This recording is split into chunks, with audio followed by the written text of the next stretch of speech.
buenas noches, soy Carlos Elizondo, bienvenidos a Primer Círculo. Muy buenas noches, soy Federico Reyes Heroles, bienvenidos a Primer Círculo y vamos a otro cumpleaños más de nuestra Constitución, una Constitución que es excepcional en la América Latina en tanto que ha sobrevivido durante 100 años el mismo cuerpo básico, con los mismos problemas y defectos que tuvo al principio de, por ejemplo, no contemplar los derechos humanos en su primer capítulo, sin hablar de garantías, una constitución que es muy extensa, en donde se han incorporado una serie de modificaciones que deberían de estar en leyes secundarias, una constitución que de alguna manera nos da origen, nos lleva a nuestro origen y nos explica durante el siglo XX. Y para platicar de esa constitución y de las propuestas de nueva legalidad que ha hecho el presidente López Obrador, es que hemos invitado a un amigo de casa, a Ezra Shabot. Ezra, qué Hola, gusto ¿qué verte tal? por acá. Buenas noches, Federico, Carlos. La verdad es que cuando uno habla de la Constitución del 17, uno tendría que ir quizá al documento original, que fue modificado sustancialmente durante todo el periodo revolucionario. Los presidentes, desde Carranza y en adelante, pues hicieron de la Constitución mexicana, la Constitución política de los Estados Unidos mexicanos, un documento que lo utilizaban básicamente en función del propio proyecto sexenal. Lázaro Cárdenas en su momento, con las expropiaciones, el modelo de Miguel Alemán con el desarrollo estabilizador y el crecimiento constante, y esto, la necesidad de adecuar también las leyes finalmente y la propia Constitución a un modelo de esta naturaleza, nacionalizar la banca, desnacionalizar la banca o desestatizar la banca. La verdad es que esto funcionó al gusto del presidente en turno hasta que el proceso de transición democrática obligó necesariamente, por supuesto, a cambiar la Constitución y a convertirla, por lo menos en ese espacio, en algo que nos permitió hablar fundamentalmente de esta necesidad de hacer de la división de poderes, que es el punto central de una Constitución de esta naturaleza, una realidad, un poder ejecutivo que suponíamos debería seguir teniendo fuerza, un legislativo autónomo y un poder judicial que sabíamos dependía de la presidencia de la República y que logró encontrar niveles de autonomía. Y empezamos a jugar con una constitución que legitimaba este tipo de división. Lo interesante es que en esa materia prácticamente no hubo cambios. Si uno revisa, digamos, la vieja separación de poderes del 17, pues es muy parecido. Lo que cambió fue que se contaron los votos, construimos un régimen con pluralidad y ese régimen fue construyendo la separación de Pero poderes. yo creo que ahí está la clave, la pluralidad que le diste. Claro, en ese momento eso le dio posibilidad al legislativo. Lo interesante es que ahí casi no hubo cambios. Sí. Y ahora no ha habido cambios en eso. Los artículos que regulan la relación de los poderes no han cambiado, pero ¿qué ha cambiado? El poder del presidente, en la medida que tiene una coalición mayoritaria en ambas cámaras, muy por arriba de los votos que obtuvo, pues tiene una capacidad, hasta ahora sin cambiar la Constitución, de tener un papel muy distinto entre los poderes. Yo te diría que desde el momento en que Ernesto Zedillo pierde la mayoría en el Congreso, en la Cámara de Diputados 97, fundamentalmente, en 97, ahí el poder presidencial y las facultades incluso metaconstitucionales del presidente, que disminuyen sustancialmente, por lo menos con Zedillo, con Fox, con Felipe Calderón e incluso con Peña Nieto, esto termina por trasladarse fundamentalmente a gobernadores, y esto a crear determinado tipo de equilibrios diferentes y diputados que le mueven.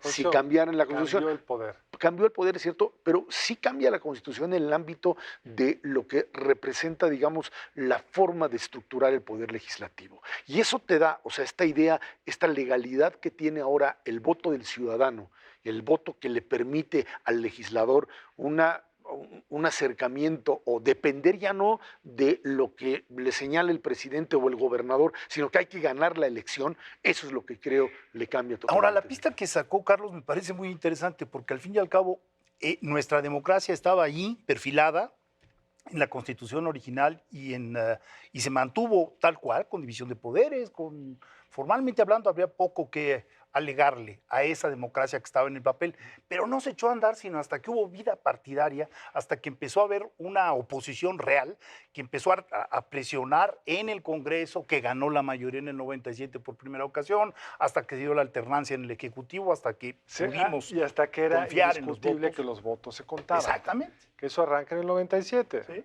Y digamos con la evolución del INE ahora, IFE, antes, que nos permitió ir confiando en que la distribución del poder en ese, que era el eje, digamos, para acceder al poder, se iba a Y respetar. yo ¿no? le añadiría un elemento fundamental, les añadiría un elemento fundamental que es la constitución del Poder Judicial como un ente autónomo, fundamentalmente la Suprema Corte de Sí. Justicia de la Nación. Este poder que de repente, o no de repente, perdón, pero en un momento determinado consigue su separación del Poder Ejecutivo y empieza a actuar y tiene cierta autonomía y esto genera choques, los choques normales que hay en un modelo democrático, le permite incluso comenzar a entrar en esto que no existía, no lo teníamos, esto de controversias constitucionales, o sea, Sí. la posibilidad de cuestionar una legislación porque no estaba acorde con la propia Constitución, lo que jamás vimos en un modelo Ahora hay que presidencialista recordar absoluto, que se ¿no? dijo que era un golpe de Estado. ¿Eh? Cuando se modificó la Así Suprema es. Corte de Justicia, que fue durante Es que era un golpe de gestión- Estado al Ejecutivo.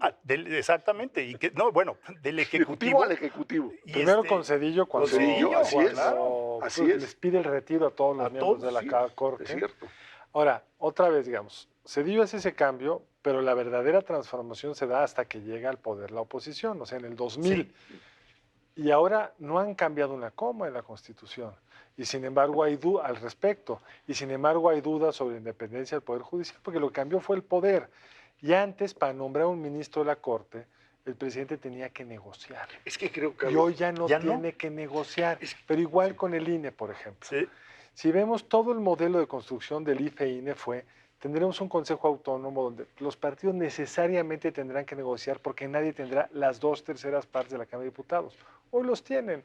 Veremos en abril que sin cambiar una coma van a tener gente suya allá adentro. Es que la transición democrática jamás generó un partido con mayoría absoluta. Ese fue Esa es la clave. Pero no solo no generó, sino en las propias reglas se dificultaba Así es. que esto sucediera. Está bien. Perfecto, pero pero no es trivial. está bien. No, se no, no, construyó así. yo lo entiendo, pero esto lo que hizo fue debilitar al Ejecutivo. Cuando el Ejecutivo consigue una mayoría absoluta en los votos e incluso consigue en una interpretación medio, yo te diría forzada, de la interpretación de la ley, ampliarla en la Cámara de Diputados y consigue políticamente cooptar en el Senado a otra parte, en ese momento tú lo que estás haciendo es regresar al viejo modelo en donde si no tienes instituciones que contengan al Poder Ejecutivo, no lo va a contener nadie. Pero ahí es otra vez se pone bien interesante porque vamos a verlo muy pronto, pero la Suprema Corte va a tener que tomar decisiones que pueden ser contrarias a los intereses del actual gobierno, la famosa ley Bonilla. Sí. En el viejo prismo sería lo que el presidente quisiera. Hoy no estamos seguros, porque esta misma Corte tiene que mantener un cierto espacio de credibilidad, porque muchos de estos ministros no han sido nombrados por el presidente del observador o incluso han manifestado estar distantes de la interpretación que el presidente hace de ciertos temas. Vamos a ver. Ahora, de nuevo nos lleva al punto de que si hay un desequilibrio básico en la expresión del elector, pues ocurre lo que está diciendo Carlos. Sin modificar una coma, pueden ocurrir una serie de cuestiones de concentración de poder que estamos viendo ahora, de designaciones en la Suprema Corte de Justicia que han sido cuestionadas, Bueno, de la Comisión Nacional de esa es la Derechos más. Humanos. Pues yo iría incluso a la derechos humanos porque es bien interesante, porque no es solo el que tú tienes el poder para nombrar a uno. La ministra Ríos Fajada, a uno le puede gustar o no, fue de acuerdo a la ley, cumplía con lo que la ley Hay otros que marcaba. no. Y además es una mujer Es capaz. una mujer eso no se le capaz, cuestiona. respetable. Hay otros ya, que no. ya veremos cómo se desempeña en el cargo. Y ese es también un tema interesante, porque ella está nombrada por mucho más tiempo que el presidente López Obrador. Sí. Y ya vimos, el ministro Saldívar fue nombrado por el presidente Calderón, y ya vimos, digamos, cómo le salió. Pero en el caso de la Comisión de Derechos Humanos, lo que es preocupante es que violaron el procedimiento. Sí.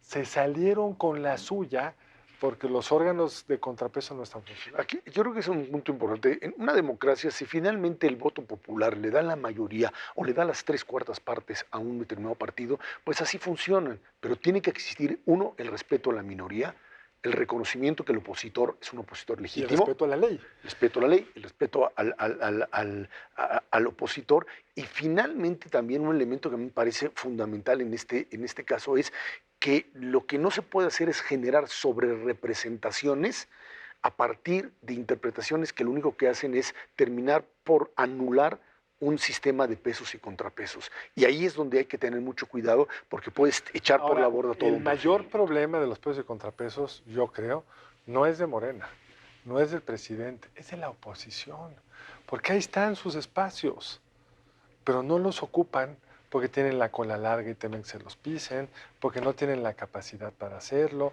O sea, López Obrador, cuando era oposición, con muy poco espacio, cuando el Pacto por México agrupaba a 2/3 partes o 3/4 partes del Congreso, López Obrador estaba ahí dando lata en su pequeñito espacio que luego fue creciendo.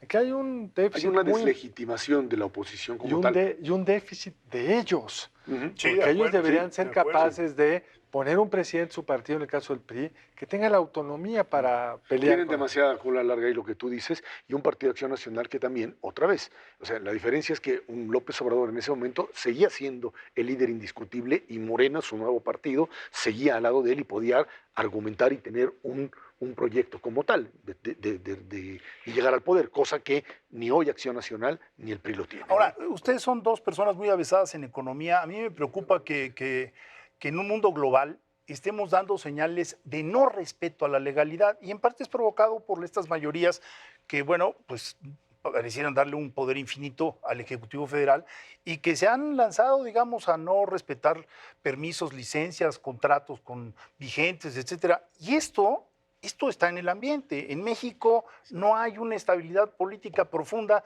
porque se pueden saltar las trancas. O peor aún, Federico, hay nuevas reglas que le dan en la ley toda la discrecionalidad al gobierno para, por ejemplo, meterte a la cárcel porque hicieron la defraudación fiscal un tema equiparable a la seguridad nacional y desde ahí no hay derecho a libertad en el proceso, sino hay prisión preventiva oficiosa, te meten a la cárcel mientras averiguan si eres culpable. Es el tipo de poder que no es propio de una constitución liberal, que no es propio de una democracia y donde estamos viendo, yo creo que los mayores incertidumbres para el inversionista y para el ciudadano. Y además ahí están los números y con toda razón, si tú fueras un inversionista y de pronto dices, oye, fíjate que modificaron esto y defraudación es equiparable a... Ahí nada más quisiera añadir que hay en eso dos parámetros diferentes. Uno, los que están dentro de todavía el Tratado de Libre Comercio, en donde ahí sí, como están puestos los ojos de norteamericanos y canadienses, ahí juegan a otras cosas y porque si no las juegas conforme a esa reglamentación y a esas leyes, estás metido en un problema muy serio de simplemente falta de conexión y te cuesta muy caro. Y entonces ahí sí no lo haces. Y la otra parte, que es el resto del país, en donde la ley simple y sencillamente se cumple o no se cumple en función de poderes económicos, de poderes políticos y de corrupción y de que impunidad. siempre ha sido un poco así, digamos, Así es. esa no es la diferencia.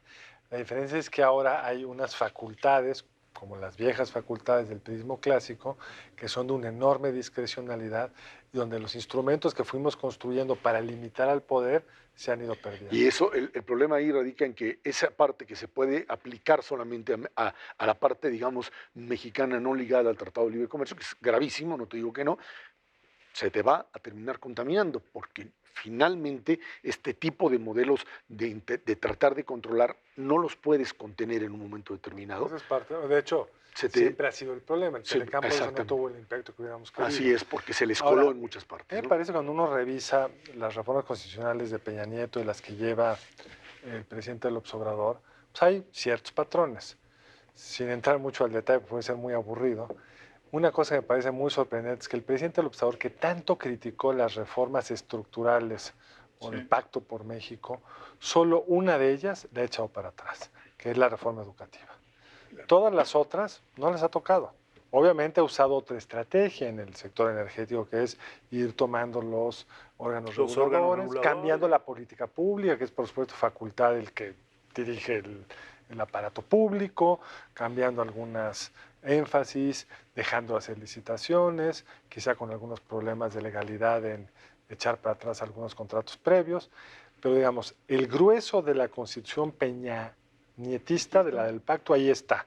Pero lo que no hay es tiempo, tenemos que regresar un momento más para discutir acá con Esdras Chabot sobre el cumpleaños de la Constitución, aquí en Primer Círculo. No se vayan.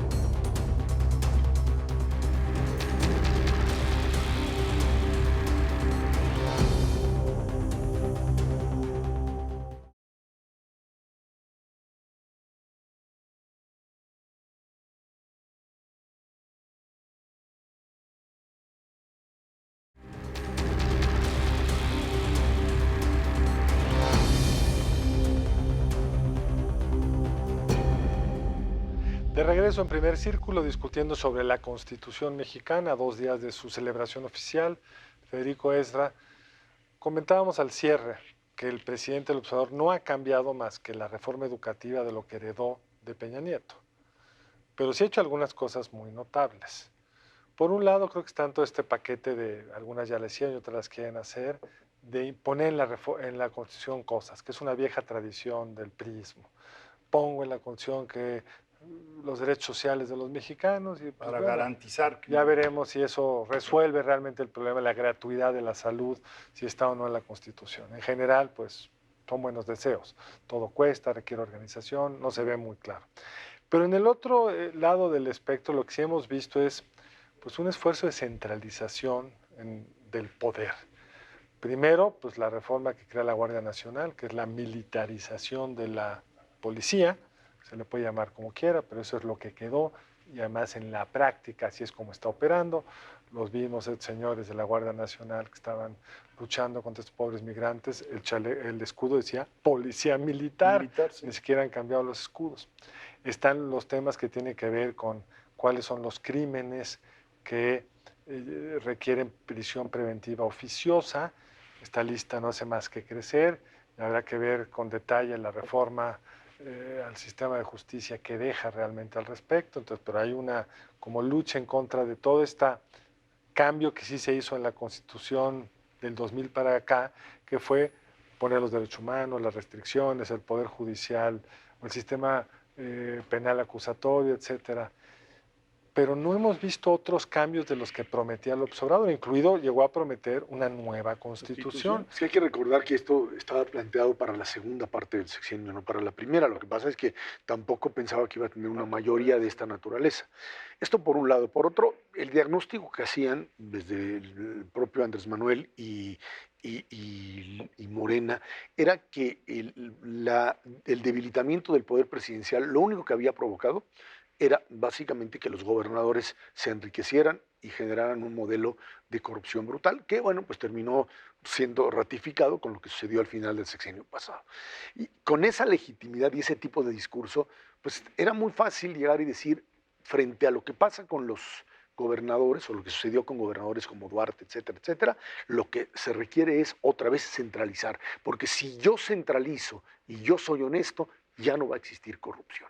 Yo creo que en ese sentido, la Constitución que desde el 17 y en adelante le da fortaleza al Ejecutivo, pues legitima este hecho. Es cierto, aparecemos en el elemento legal como una federación, en donde el tema federalismo, es algo que durante mucho tiempo estudiamos y tratamos de entender, simplemente era un papel, en donde la centralidad del Ejecutivo o el centralismo del Ejecutivo era lo que determinaba. Y creo que ahora se trata de regresar a eso. Todas esas decisiones de policía central, de comprar medicamentos centralizados, de servicios de salud, de nómina, etcétera, parten de esa idea de que eso era lo que funcionaba y a eso hay que regresar. Bueno, a mí me parece que esa es una discusión muy interesante porque en algunos casos sí hubo tropiezos en los procesos de descentralización o de federalización entendida como darle mayor peso a las entidades de la República, pero en otros casos no se justifica el volver a centralizar las cosas, es decir, perdón, pero centralizar la nómina, pues los bancos manejan millones, decenas de millones de tarjetas de crédito, de cuentavientes y no se manejan mal, se manejan bien. Entonces yo creo que tendríamos que volver a replantearnos si con las nuevas tecnologías esto es necesario o no es necesario, ¿no? Yo creo que sin duda ya hay una pulsión que la describiste tú muy bien, pero se olvida que la descentralización tuvo que ver con dos pulsiones. Una fue la política, lo empezaron a exigir los que venían de la oposición, pero otra fue la operativa. Cuando el secretario de Salud Soberón decidió descentralizar el sistema de salud, es porque centralizadamente ese país mucho más pequeño que el que tenemos ahora no funcionaba. No puedes tener las mismas reglas en Tuxtla Gutiérrez que en Aguascalientes, sin ir a ciudades más pequeñas. Ahora, yo quisiera en la última etapa del programa regresarlo con lo que tú abriste, una cosa muy específica, que es, México sí tiene no solo la Constitución del 17 vigente, sino que en sentido estricto la Constitución del 17 es las reformas a la Constitución del 57, es una Constitución muy vieja. Y si bien ha cambiado mucho, hay algunos temas que han sido muy estables y que nos distinguen claramente también de América Latina. Y pienso en concreto en la cláusula de la no reelección presidencial, que después del cambio de Obregón, que terminó en su asesinato, regresamos a la figura de que un presidente no puede volver a ser presidente nunca. Yo quiero provocar una pregunta. ¿Ustedes creen que el presidente López Obrador va a tratar de cambiar esa cláusula, que está en su espíritu reelegirse, o le creen que no lo va a hacer? Déjenme ponerle, yo tiendo a pensar que no lo va a tratar de hacer, pero luego me acusan de ingenuo absurdo. Yo creo que esto tiene que ver fundamentalmente con el transcurso del sexenio. O sea, el que en este momento, al iniciar el sexenio, la pregunta esté formulándose y saliendo, es porque existe este tipo de intención, no sé si por parte de él o de los seguidores. Recordemos que la figura del presidente de la República hoy es una figura popular. Dicen, no, todos habían tenido ese tipo de popularidad. No. ¿Con esta devoción? No lo habíamos visto, estamos de acuerdo en eso. Y en ese sentido, por eso es que aparece. Y por eso aparecen los rechazos del presidente diciendo, no, yo aquí termino. Esta idea de la reelección sería básicamente pues, la destrucción de un mecanismo que, recordemos, la fórmula para acabar con la reelección fue básicamente el institucionalizarla, o sea, el crear un partido que se reelegía cada 6 años, dándole circulación a las élites, o sea, a la clase política. Para salir de la parálisis porfirista. Exactamente, y así funcionó. Hoy regresar a la personalización me parecería a mí un suicidio político. Ahora, a mí me parece que es algo extraño, ¿no? Que después de que el presidente en tantas ocasiones ha dicho no tengo la menor intención, sigamos hablando del asunto, y seguimos hablando porque ha habido señales contradictorias. Y quiero recordar simplemente que hace un año en el Teatro de la República, en el anterior cumpleaños de nuestra Constitución, Martí Batres, al terminar su intervención, habló de sufragio efectivo, voto para los mexicanos, voto abierto para los mexicanos o algo así, y quitó la no reelección. Es decir, todo este tipo de cuestiones han ido abonando a la duda de que una y otra vez la gente piense que podría haber esa intención por parte del presidente, de él o de sus huestes, ¿no? Y preocupa muchísimo porque sería, digamos, ese anclaje del cual tú hablabas en la Constitución Política de los Estados Unidos Mexicanos, es clave para entender la historia del México contemporáneo, ¿no? Sí, de hecho, si uno ve cómo se enredaron los gobiernos en América del Sur, que en su momento fueron exitosos, como el de Lula, se enredaron con las reelecciones.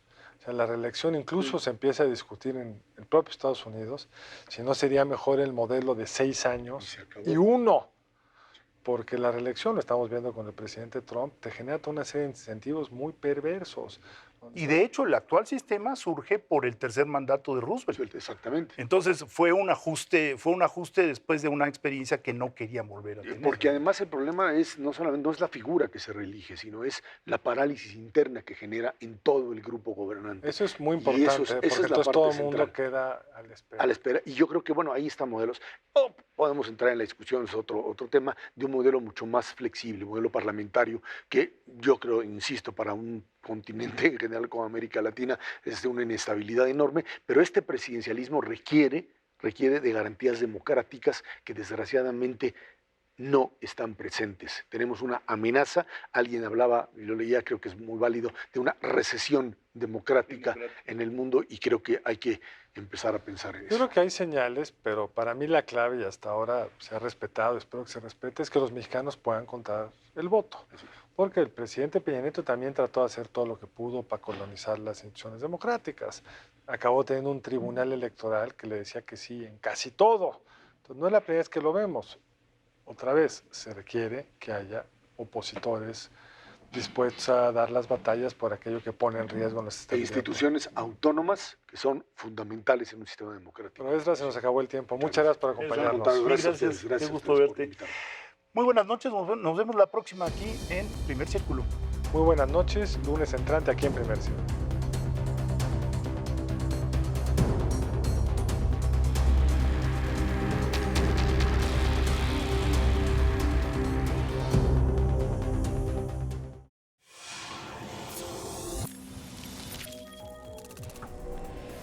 México vive momentos delicados. Eso nadie lo puede negar y tampoco a nadie debiera alegrarle. La crisis en materia de seguridad pública trastoca los más profundos nervios de la vida nacional y en razón de ello la solución debe provenir de un sistema articulado de cambios que no necesariamente pasan por una nueva reforma al sistema de justicia. Más facultades discrecionales a otorgar a los agentes del Estado, más derecho penal y mayor margen de maniobra que rodea el actual marco legal son componentes que se perciben en un conjunto de reformas que en pasados días se filtraron para conocer su contenido y alcances que, en estos momentos, parece del todo inoportuno. Ejemplo concedido tenemos en cuanto a la reforma en el pasado, que amplió considerablemente el catálogo de delitos que ameritan prisión de oficio mientras dura el juicio, así como la concesión de amplias facultades para la Guardia Nacional. Al menos hasta ahora no han probado su efectividad para paliar un escenario trágico en lo que hace a la seguridad para los mexicanos. Pensar en que ahora se inscribe en la legalidad la obtención de pruebas por medios coercitivos, que se regularice la intervención de comunicaciones en materia de investigación electoral o fiscal, que las autoridades penitenciarias puedan realizar traslados sin orden judicial y que se sobreuse la figura del arraigo previo al juicio, entre otras, son pasos en retroceso que nuestro México no necesita. Aperturemos el diálogo con la sociedad y expertos para buscar soluciones ágiles e inscritas en la legalidad plena para combatir el flagelo de la criminalidad que tanto nos aqueja. No es momento de dividirnos más con opiniones contrastantes.